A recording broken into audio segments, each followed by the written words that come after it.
Hébreux chapitre 11, verset 9 à 10, oui. Merci.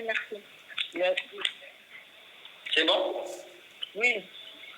Par la foi, il séjourna comme un étranger sur la terre de la promesse, habitant sous des tentes avec Isaac et Jacob.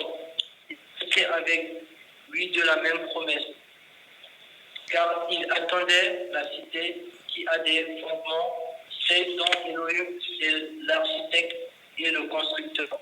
Donc voilà, gloire à Dieu.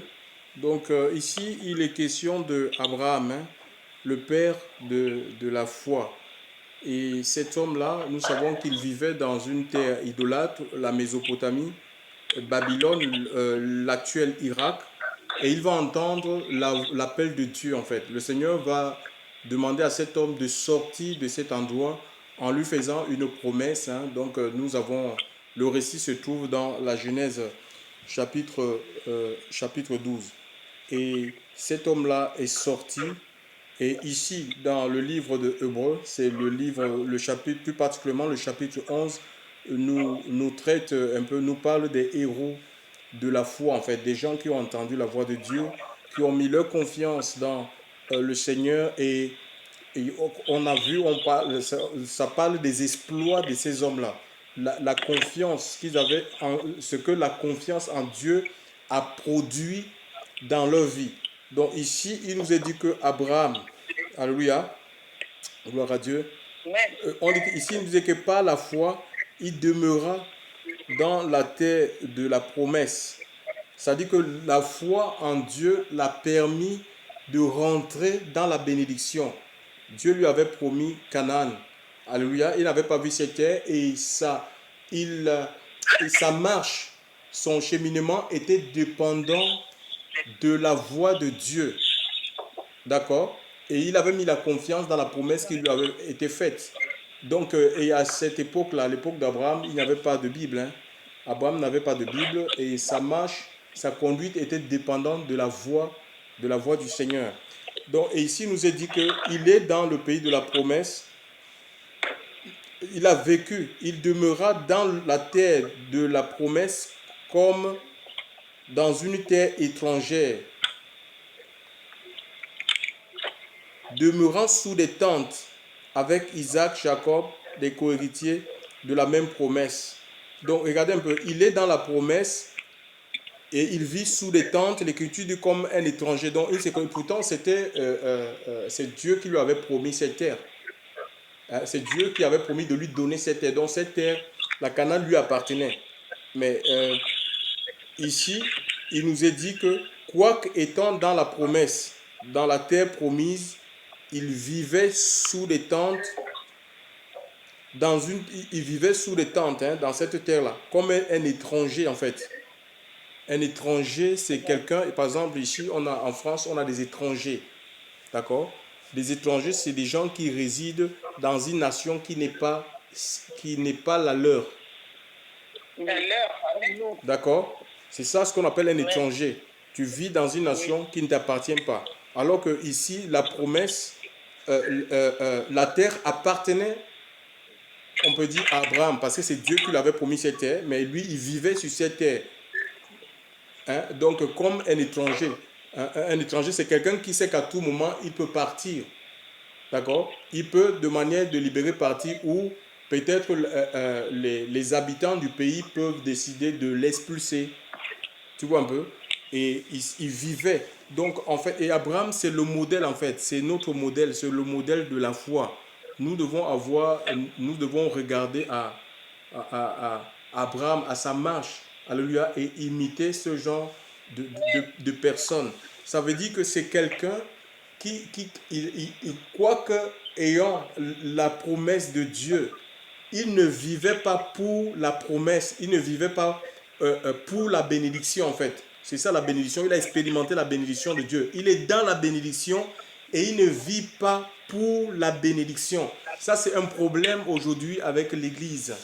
Tu vois, il ne vit pas pour la bénédiction, il continue à vivre pour le Dieu de la bénédiction. L'Écriture nous dit, pourquoi est-ce qu'il vivait sous les tentes? Il aurait pu construire une grande maison, une grande bâtisse, parce qu'il avait les moyens, chers frères et sœurs. C'était un homme riche. Il aurait pu construire un palais. Il aurait pu construire un château. Il n'a pas construit de château, il n'a pas construit de palais. Il n'a rien construit. Il a vécu sous des tentes avec ses fils, Isaac et Jacob, nous dit l'Écriture. Et pourquoi? Parce que le verset 10 nous dit que car il attendait la cité qui a des fondements. Des fondements, donc des fondements, dans notre vision, dans l'autre version, il est parlé des fondements solides, de laquelle Dieu est l'architecte et le constructeur. D'accord? Il avait la bénédiction, mais il n'était pas attaché à la bénédiction. Il ne vivait pas pour la bénédiction parce qu'il savait que un jour, il sera amené à quitter la terre, en fait. Et nous, aujourd'hui, on est une génération qui vit. On a d'abord du mal à quitter le monde parce que Babylone, c'est l'image du monde, en fait. La Chaldée, où il était, c'est l'image du monde, en fait. Donc nous, on a déjà du mal, beaucoup ont du mal à quitter le monde pour le Seigneur. Il y a des choses qu'on doit quitter, chers frères et sœurs. On ne peut pas rentrer dans les promesses de Dieu si on ne quitte pas notre ancienne vie. Abraham, pour qu'il ait accès à Canaan, il a fallu qu'il quitte Chaldée. La Chaldée, c'était le pays de ses pères. D'accord? Donc là, il avait grandi dans les coutumes, dans l'idolâtrie. Il fallait qu'il quitte ce territoire-là pour hériter la terre, la Canaan. C'est ça. Donc, nous, on a du mal à quitter. On veut les promesses de Dieu, mais on ne veut pas. On ne peut pas les vivre si on ne quitte pas notre ancienne vie. C'est la première des choses. Il faut qu'on quitte notre ancienne vie, comme Abraham, il a quitté. Il est parti d'un point A vers un point B. Si on ne bouge pas, il n'y aura rien. On n'ira pas à la rencontre de la bénédiction de Dieu. Elle sera loin de nous, chers frères et sœurs. D'accord? Donc, c'est une marche. Alléluia. C'est une marche. Et on peut voir, ce n'est pas que la Canaan, hein, parce qu'avant la Canaan, avant qu'il n'atteigne Canaan, il y a d'autres bénédictions qu'il a expérimentées. Par exemple, ils étaient stériles. Donc ça a pris 25 ans, parce que le Seigneur l'a appelé à 75 ans. Tu vois, il y a 25 ans. Après, il y a eu même la circoncision à 99 ans. Donc il y a plein de choses qui sont dues à circoncis. Il a fait passer par la circoncision. C'était des épreuves c'est une épreuve qui est douloureuse, qui peut nous amener même peut-être à renoncer c'est pas évident. Il a eu des moments même d'inquiétude. Dans sa vie, il est sous le tente où le Seigneur va lui demander, sors, regarde les étoiles des cieux, si tu peux les compter. Tu vois, ainsi sera ta postérité. Le Seigneur va le visiter pour lui redonner confiance, que la promesse, elle est vraie. Donc, il faut qu'il s'y attache. Chers frères et sœurs dans le Seigneur. Donc, ici, il va quitter et à Canaan, donc Abraham a quitté l'Irak et Dieu nous invite à quitter le monde, chers frères et sœurs, vraiment à nous détacher complètement du monde.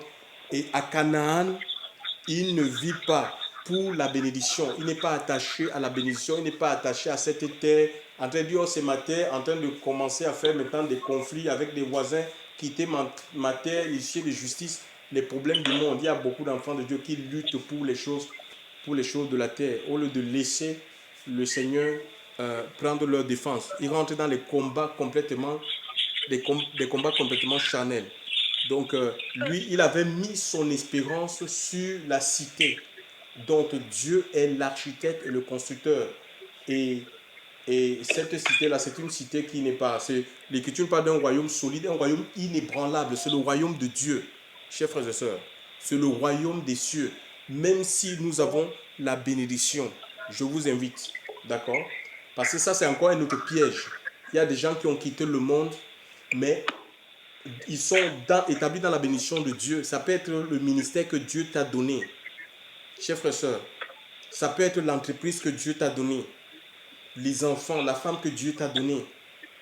Ça peut être les moyens matériel que Dieu t'a donné, au lieu de continuer à vivre pour le Dieu de la bénédiction, tu vis pour la bénédiction. Non, on ne doit pas vivre pour la bénédiction. Ce n'est pas la bénédiction qui est notre vie. Chef, c'est parce que qu'on le veuille ou pas, nous serons appelés à partir. Nous allons partir, chers frères et sœurs, un jour. Alléluia. La mort est inévitable. La mort est inévitable. Nous allons quitter les choses, même si nous ne voulons pas quitter ces choses-là. Nous allons quitter ces choses-là. Donc, soit par la mort. Hein. Ce n'est pas parce qu'on est enfant de Dieu qu'on ne peut pas, on ne peut pas mourir. Hein. C'est très faux. De toute façon, ce n'est pas avec ce corps-ci que nous allons rentrer dans le royaume des cieux. Hein. C'est un corps, c'est le corps glorifié. Alléluia. Voilà, donc il ne faut pas qu'on vive, qu'on doit arrêter de vivre pour la terre, chers frères et sœurs. Qu'on doit arrêter de vivre pour les choses matérielles. Et voilà, le coronavirus est venu mettre fin à cette course, la course folle aux choses de ce monde. On court après le monde, on court après les modes, les magasins. Il faut voir même quand on lance les soldes. Ce sont les soldes, les gens vont à 4 heures du matin, ils vont s'aligner. Ils vont s'aligner. Chers frères et sœurs, pendant les magasins, on dit c'est les soldes. Et quand on lève le rideau, tu vois comment les gens sont en train de courir. Courir après les choses qui ne rassasient pas, chers frères et sœurs. Hein? Et puis quoi? Après, quand il y a des nouvelles choses qui sortent, on est dégoûté de ce qu'on a. Et on a envie de la nouvelle chose, la nouvelle paire de chaussures, la nouvelle robe qui est sortie. Et c'est comme ça que l'homme est un éternel insatisfait. Le monde ne peut pas nous satisfaire, chers frères et sœurs. Même, je vous assure, même le ministère, les services, les dons spirituels, là, ce n'est pas ça qui vous rendra heureux. Il y a des gens qui rendent le ministère, mais après, ils sont malheureux parce qu'ils n'ont pas d'intimité avec Dieu. C'est l'intimité, chers frères et sœurs. C'est la relation. Ce n'est pas parce que le Seigneur va te donner peut-être des dons de puissance, je ne sais pas, que tu seras heureux. On peut manifester une fausse joie devant en public, mais au-dedans de nous, quand on est enfermé dans nos 4 pièces, mais on est dans les larmes, on est dans les pleurs, et Dieu sait tout. Il y a trop de problèmes. S'il y a des conflits, même dans les foyers chrétiens, c'est un problème de relation en fait. La relation avec le Seigneur, chers frères et sœurs, l'intimité. Abraham vivait, il ne vivait pas pour la bénédiction, et pourtant il était dans la bénédiction. Hein, il aurait pu bâtir des appartements, je ne sais pas. Il aurait pu construire tout ce qu'il voulait, chers frères et sœurs, parce que la terre lui appartenait. Mais il a vécu sous les tentes, dans la simplicité, dans l'humilité, parce que c'était quelqu'un qui était à l'écoute de la voix de Dieu. Il était riche, mais il n'était pas possédé par ses richesses. Hein, il n'était pas possédé par ses biens, il n'était pas possédé par son ministère, chers frères et sœurs. Alléluia. Hein? Voilà. Donc, et cet homme-là, donc pourquoi il était sous le tente? Parce que ouais, la tente, contrairement à un château, c'est facilement, on peut démonter la tente facilement, c'est facilement démontable. Vous voyez, ça nous parle de un homme qui est complet, qui est disponible, il est à l'écoute de la voix de Dieu, il est prêt à s'élever. Par exemple, si Dieu dit maintenant, Abraham, lève-toi, va dans tel endroit, eh ben, c'est facile pour lui de démonter sa tente. Hein. La tente, il la démonte facilement. Je ne suis pas en train de dire que si Dieu nous donne des moyens, on ne doit pas construire, chers frères et sœurs, ou on ne doit plus se marier, parce qu'il y a ce faux évangile-là qui court. On dit oui, il ne faut plus se marier parce que Jésus revient bientôt. Il ne faut pas construire, il ne faut pas créer d'entreprise, il ne faut pas... Non, ce ne sont pas mes propos. Écoutez ce que l'apôtre Paul dit, 1 Corinthiens chapitre 7, verset 29 à 31. 1 Corinthiens chapitre 7, verset 29 à 31.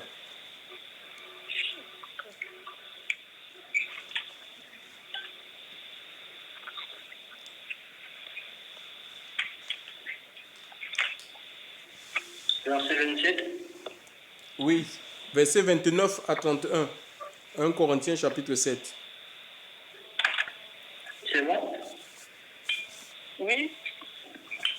Mais je vous dis ceci, frère, le temps est court. Désormais, que ceux qui ont des femmes soient comme n'ayant pas, et ceux qui pleurent comme ne pleurant pas, et ceux qui se réjouissent comme ne se réjouissant pas, et ceux qui achètent comme ne possèdent pas, et ceux qui usent de ce monde comme n'en abusons pas, car la figure de ce monde passe. Chers frères et sœurs, oui, parce que on ne peut pas vivre, imagine, on ne peut pas vivre pour la bénédiction, parce que celui qui t'a donné la bénédiction aujourd'hui, eh ben, il peut la retirer. Tu peux perdre ta femme, tu peux perdre tes enfants, tu vas faire comment? Tu vas maudire Dieu. Il y a des situations qui peuvent t'arriver, chers frères et sœurs, où tu te retrouves complètement sans rien. Parce que notre foi, en fait, notre foi ne doit pas être établie sur les choses, les bénédictions que le Seigneur nous donne, mais sur le Seigneur lui-même. Alléluia. C'est sur le Seigneur lui-même. C'est pourquoi on ne doit pas, même si Dieu nous donne de jouir des choses du monde, mais qu'on ne soit pas dépendant de ces choses. Nous devons dépendre du Seigneur. Nous devons dépendre de sa parole. Pourquoi? Parce qu'on est étranger. Hein? On est étranger sur la terre. Donc on ne peut pas vivre comme si un jour on ne partira pas. Chers frères et sœurs, nous sommes c'est l'apôtre Pierre. Quelqu'un peut lire 1 Pierre 2, verset 11. 1 Pierre 2, verset 11.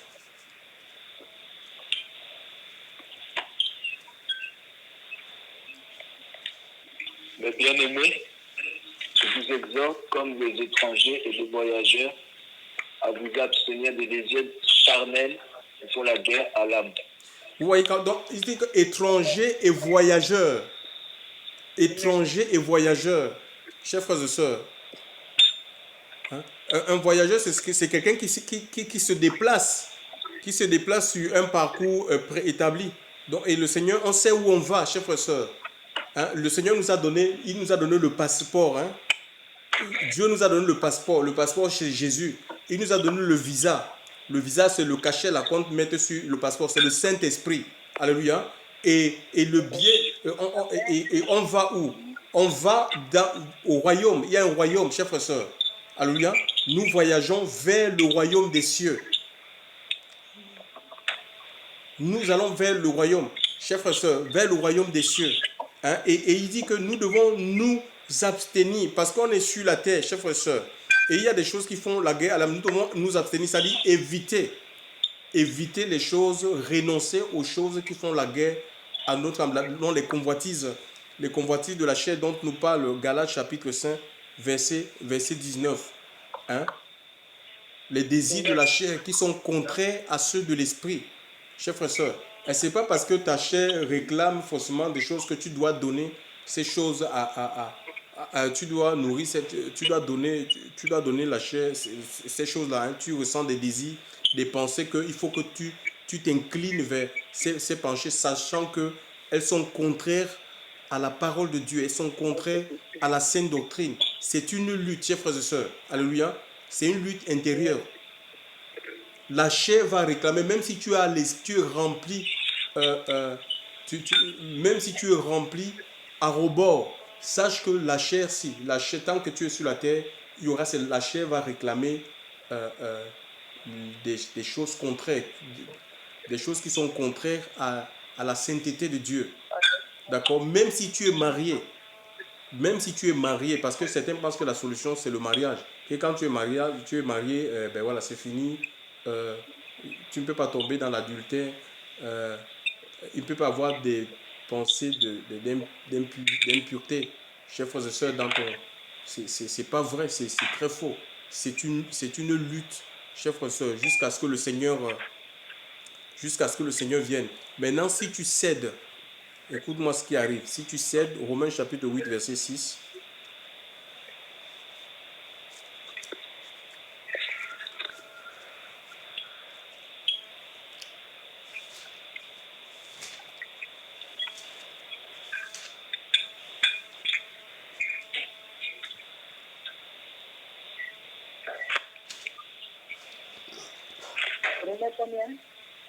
Romains chapitre 8, verset 6.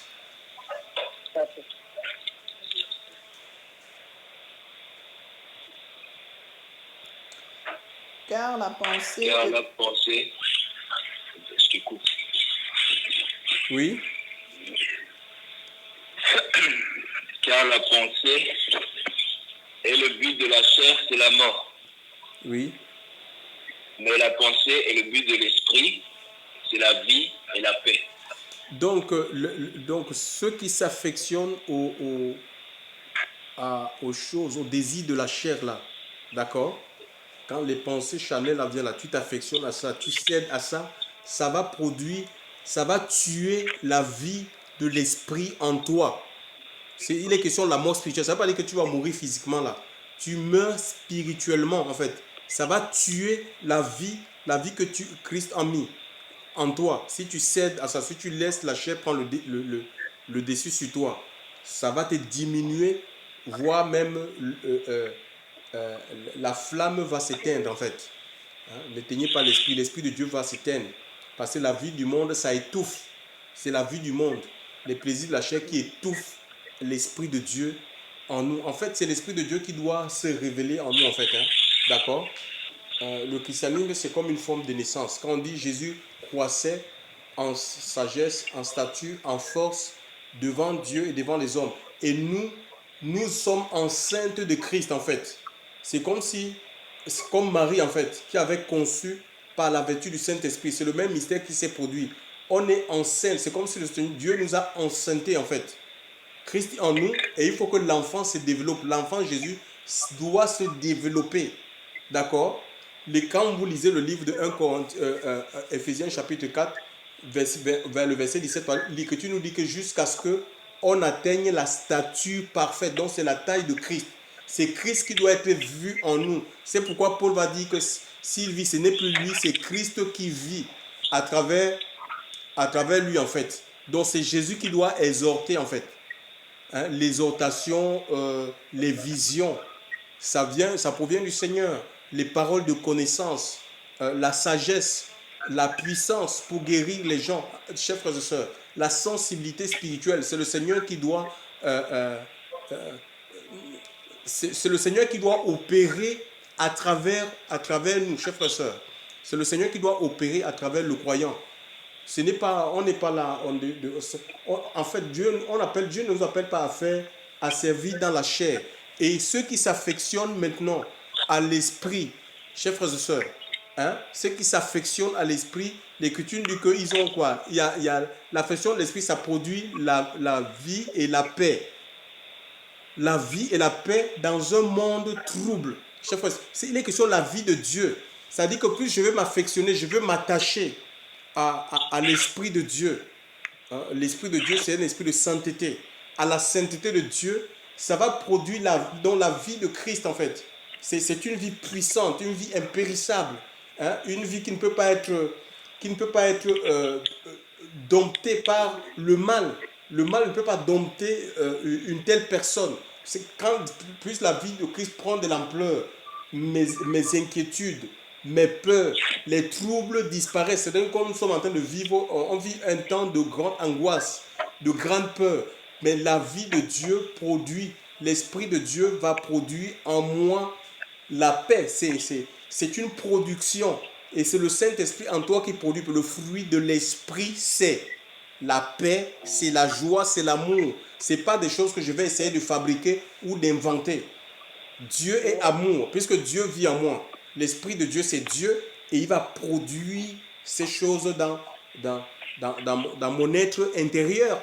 Et ces choses seront visibles, chers frères et sœurs, extérieurement. Les gens, ils le verront. Chers frères et sœurs, quelle joie, quelle paix, quelle douceur, quelle maîtrise de soi. Donc, il faudrait que on doit s'ouvrir. On doit ouvrir grand nos cœurs, chers frères et sœurs, et vivre pour le Seigneur et non pour les choses de ce monde. Donc parce que le Seigneur va venir à tout moment, chers frères et sœurs. Donc on doit être prêt en fait. Les enfants de Dieu doivent vivre. C'est comme si tu vivais ton dernier jour en fait. Tu vis, tes pensées sont tournées vers le Seigneur. Vous savez, peut-être ça sera une autre prédication. Pendant la fête des tabernacles, vous voyez, il y a quelque chose qui se passait. Les enfants, les juifs là, quand ils célébraient les fêtes des tabernacles, c'est une fête qui commémorait les jours où Dieu a gardé ce peuple pendant leur marche dans le désert. Ils ont fait 40 ans dans le désert, mais ils ne marchaient pas 40 ans jour pour jour. Hein. Donc il y avait, quand vous lisez le livre de Exode, il y a des moments où la nuit s'arrêtait parce que leur marche dépendait de la nuit. Et la nuit s'arrêtait, ils étaient obligés de faire des camps. Chaque tribu, montait des tentes et ils restaient sur les tentes.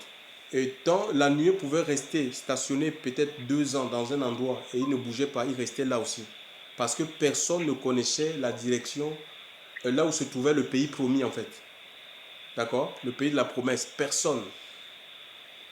Ni Moïse, ni Aaron, Hur, les Josué, personne, Marie, la prophétesse, personne, puisque tous étaient nés en Égypte.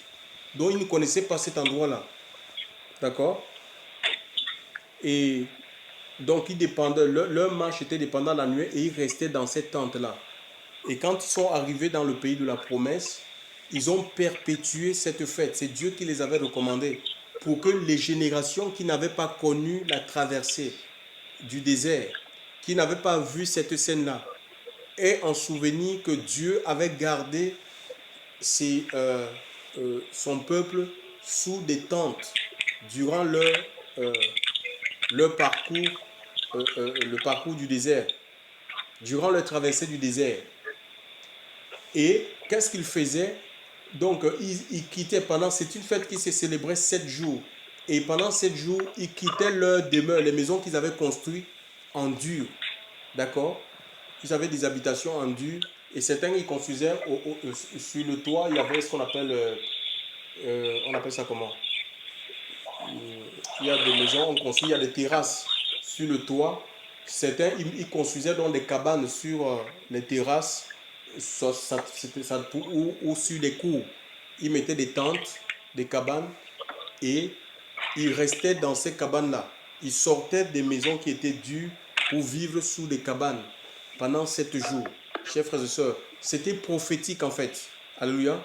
Parce que c'était en fait une façon de dire qu'ils étaient étrangers sur la terre. Ils n'avaient pas mis leur confiance sur les choses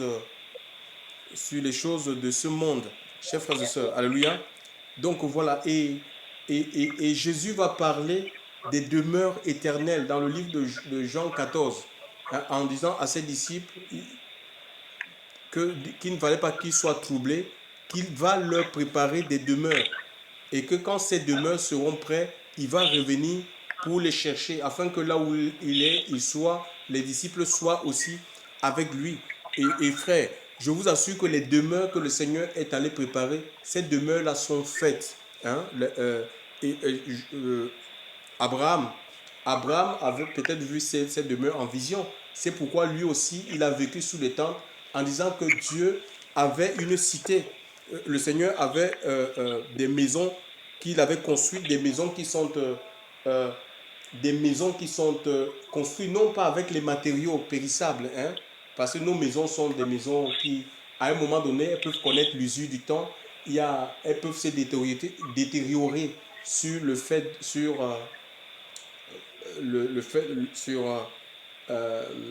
de la chaleur, de l'humidité, tu vois. Et c'est des maisons, les maisons que le Seigneur construit, c'est des maisons qui sont imputrescibles. L'eau ne peut pas gâter ces maisons. La chaleur ne peut rien contre ces maisons, chers frères et sœurs. C'est des maisons qui sont solides. C'est aussi l'image de l'Église. L'Église, c'est un corps qui est solide, chers frères et sœurs, que ni la mort. Hein, c'est pourquoi les gens, ils n'ont pas renoncé à Christ, à vivre avec Christ face à la persécution. Je pense à Étienne. Il n'a pas renoncé parce que sa vie était... Christ avait bâti sa vie. C'est comme ça en fait.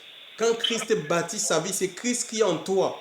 Hein? Et quand on parle de l'esprit de prophétie, c'est le martyr de Christ, c'est le témoin. D'accord? Ça dit qu'on est un témoin, c'est un martyr en fait. Un témoin, c'est un martyr. Un martyr, c'est quelqu'un qui peut accepter de souffrir ou de mourir pour sa foi. Pour sa foi. Et on voit des apôtres de Jésus parce qu'ils mais ils s'étaient donnés entièrement à Christ et ils ont permis à Christ de bâtir leur vie. Mais quels sont ces chrétiens tremblants? Des chrétiens qui tremblent, ils se disent, mais c'est quoi ça? C'est quoi? C'est la fin du monde? Mais comment ils sont inquiétés? Comment? C'est bizarre que les chrétiens posent des questions. Je ne comprends pas. Qu'est-ce qui se passe? Mes chers frères et sœurs, au lieu qu'on soit dans la joie, dans la réjouissance, chers frères et sœurs, certains même, de toute façon, il y a je vous assure, même après le confinement, certains chrétiens, ils vont retourner à leur vomi comme des folles. Ils vont retourner à vivre comme si de rien n'était. Je vous assure. Ils attendent seulement que le confinement s'arrête. Ils vont retourner à vivre comme si de rien n'était, leur ancienne vie. Ils n'auront rien retenu comme leçon par rapport à cette épreuve. Donc, ils sortaient, et parce qu'il y avait une cité. Donc, le Seigneur prépare des demeures qui sont des demeures éternelles. Et nous devons plus avoir nos yeux fixés sur ces demeures-là. Donc, je disais donc que ces demeures-là sont prêtes. D'accord? Les demeures que le Seigneur est allé préparer sont prêtes, il les apporte. Mais sauf que l'épouse, en fait, l'épouse, l'église, celle pour qui il a donné sa vie, elle n'est pas du tout prête. C'est un peu comme ici en France, on a ce qu'on appelle, par exemple, quand les jeunes filles veulent se marier, doivent se marier, elles font ce qu'on appelle l'enterrement de jeunes filles. Hein? L'enterrement de jeunes filles. L'enterrement de jeunes filles, c'est l'enterrement de vie de célibataire. C'est une tradition prénuptiale occidentale qui consiste à faire profiter le célibataire des plaisirs que son prochain engagement de fidélité et de sa vie de couple rendront difficile, voire impossible. Ils appellent ça, oui, voilà, donc l'enterrement des jeunes filles. Donc, elle va profiter cette nuit. Peut-être même elle va faire venir ses anciens amants. Parce que maintenant, comme je vais rentrer dans ma vie de couple là, ça sera difficile. Donc, c'est le problème. Et l'épouse, le Seigneur, l'église du Seigneur, elle a plusieurs amants. Ça peut être des fausses doctrines, des faux enseignements. Chers frères et sœurs, elle vit pour la chair, pour le péché. Et c'est tout ça qui fait que le Seigneur, Dieu est obligé d'envoyer le coronavirus comme ça, parce qu'il a encore dit, mais comment j'ai donné ma vie pour une femme? J'ai donné ma bénédiction, elle est là-bas. C'est comme tu as un homme à l'étranger. Tu as ton mari, il est à l'étranger, ou ton futur mari, ton futur époux est à l'étranger. Il veut venir te chercher. Hein? Il t'envoie tout. Hein? Tu as besoin d'argent, il t'envoie de l'argent tous les fins du mois. Il t'envoie de l'argent. Tu ne manques de rien, il te prend soin, mais toi, tu vas encore avec d'autres hommes. C'est ça le problème de l'église. Il t'envoie de l'argent. Il t'envoie tout ce dont tu as besoin. J'ai besoin de ceci, j'ai besoin de cela. Il t'envoie, il veut maintenant venir, mais toi, tu n'es pas prêt. Tu dis non, attends d'abord. Parce que tu t'es encore remarié avec d'autres hommes. Mais c'est comme ça, il y a des femmes qui ont... J'en ai connu des polyandres. Hein? Seigneur, j'en ai rencontré des polyandres, chers frères et sœurs. Elle est mariée ici avec un blanc. Et en Afrique, elle est mariée avec un noir. Et elle a les enfants. Mais j'ai connu des choses terribles, ça. Que même, elle fait venir les enfants, ses enfants. Elle est mariée en Afrique avec des grands enfants. Et elle est ici, elle se tape un autre mariage avec un blanc. Et elle fait venir les enfants. Quand elle va là-bas en Afrique, elle va dans sa vie, elle rentre dans son foyer, chez son homme. Et les enfants qu'elle a avec ce monsieur, ils viennent vivre, elle les fait venir ici. Et ils vivent. Donc le monsieur n'est pas au courant ce monsieur-ci n'est pas au courant qu'elle est mariée en fait. Bon, vous savez qu'on est dans un pays, dans des pays où il y a beaucoup la corruption, parce que même quand on demande un certificat de célibat, on demande ça à la... Bon, il y a beaucoup de corruption en fait, c'est facile pour avoir ça. Les gens peuvent même, ça se fait même dans une chambre, on t'envoie des papiers officiels, on met des cachets, on envoie, je vous assure. Eux maintenant. Il y en a qui sont comme ça, 5, 6, 7, 8 maris. Et... Ok.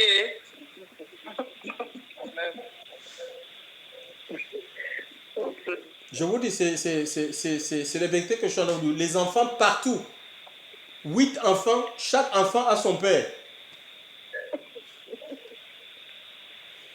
Ça, c'est le problème de l'Église. L'Église, donc, elle s'est compromise, chers frères et sœurs. Alléluia. On est attaché à des hommes. On est attaché à des hommes, à des pasteurs, à des ministères, à des dénominations. C'est devenu la lutte. Aujourd'hui, Dieu a fermé toutes ces choses pour que quoi? Qu'on se retrouve avec lui. Parce que c'est lui le meilleur, le vrai époux. Le meilleur mari, chers frères et sœurs. Alléluia. Voilà. Donc, et vraiment, attachons-nous au Seigneur, chers frères et sœurs. Nous voulons la vie de Dieu, nous voulons que Dieu, nous voulons être de ceux-là. Parce qu'il y a un réveil, qui va se faire là, chers frères et sœurs, après le confinement. Et ma prière est que nous soyons de ceux-là que le Seigneur va utiliser. Et pour cela, donnons la possibilité au Seigneur qu'en ces moments où nous sommes confinés, vraiment qu'il nous détache, chers frères et sœurs. Chacun connaît sa vie. Chacun connaît sa vie, chers frères et sœurs. Nous ne pouvons pas nous tromper nous-mêmes. Et nous ne pouvons pas tromper Dieu. Si on a des problèmes de colère, des problèmes de sexe, des problèmes, de cupidité, de rancune, je ne sais pas, c'est le moment de faire véritablement la paix avec le Seigneur et de tout lâcher entre ses mains. Lâche tout entre ses mains. Laisse le Seigneur conduire ta vie. Si tu dois te marier, tu te marieras. Si tu dois construire une maison, tu construiras une maison. Si tu dois créer une entreprise, tu construiras. Laisse le Seigneur. Si tu dois voyager, tu voyageras. Alléluia, avec la grâce de Dieu. Laisse le Seigneur faire. Alléluia. Laissons le Seigneur faire. Laissons le Seigneur conduire. Laissons le Seigneur guider nos vies. Soyons à l'écoute. Soyons disposés comme Abraham. Il vivait sous le temps parce qu'il était disposé, disponible, prêt à se lever, prêt à aller là où le Seigneur veut l'envoyer. Amen. Gloire à Dieu. Amen. Mais nous avons déjà un appartement à la Nouvelle-Jérusalem, frère. Amen, amen, amen. Alléluia, alléluia. Amen.